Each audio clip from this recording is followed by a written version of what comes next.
Henry Wallace was an 78-year-old American billionaire. He had built his fortune from nothing: steel, railroads, and later technology.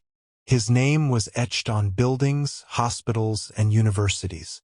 But inside his massive California mansion, Henry Wallace lived alone. His days were quiet, his nights even quieter. His son had passed away years ago, leaving behind a small boy, Ethan, his only grandchild. Ethan was 10. And unlike everyone else in Henry's world, Ethan was unimpressed by money. Every time Ethan visited, Henry tried to speak the only language he knew: wealth. A new gaming console, designer clothes, a custom-made bicycle worth more than most cars. Each time, Ethan smiled politely, then pushed the gifts aside. One afternoon, Henry slid a small velvet box across the table. Inside was a luxury watch. "Someday," Henry said proudly, "this will be yours." Ethan looked at it, then looked at his grandfather, and quietly said, "Grandpa, can you sit with me instead?" Henry froze. No one had ever refused his gifts before. Later that evening, Ethan found Henry working on his laptop. "Grandpa," Ethan asked, "why are you always busy?" Henry chuckled. "This is how I built everything." Ethan nodded, then asked something unexpected.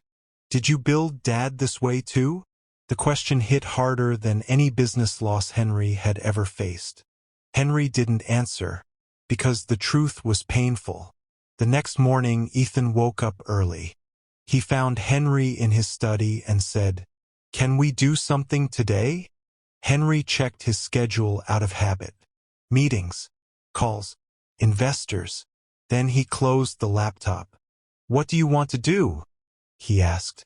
Ethan smiled. "I want to hear stories about my dad." So Henry began to talk. About a little boy who once waited by the window while his father chased success. Henry realized he had missed his son's childhood, and now he was being given another chance. That day, Henry did something unimaginable. He took Ethan to a public park. No security, no assistance. They flew a kite. They shared ice cream. They laughed. People passed by, never knowing the old man on the bench was worth billions.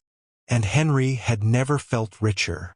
That night, Ethan handed Henry a folded piece of paper. "What's this?" Henry asked.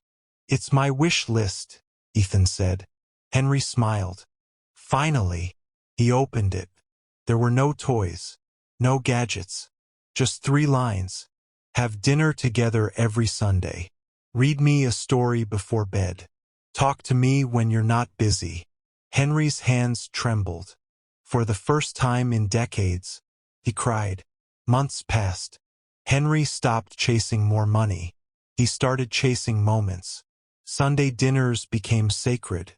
Phones stayed away. Stories filled the house. One evening, Ethan looked at Henry and said, "Grandpa, you don't have to buy me anything anymore." Henry smiled softly.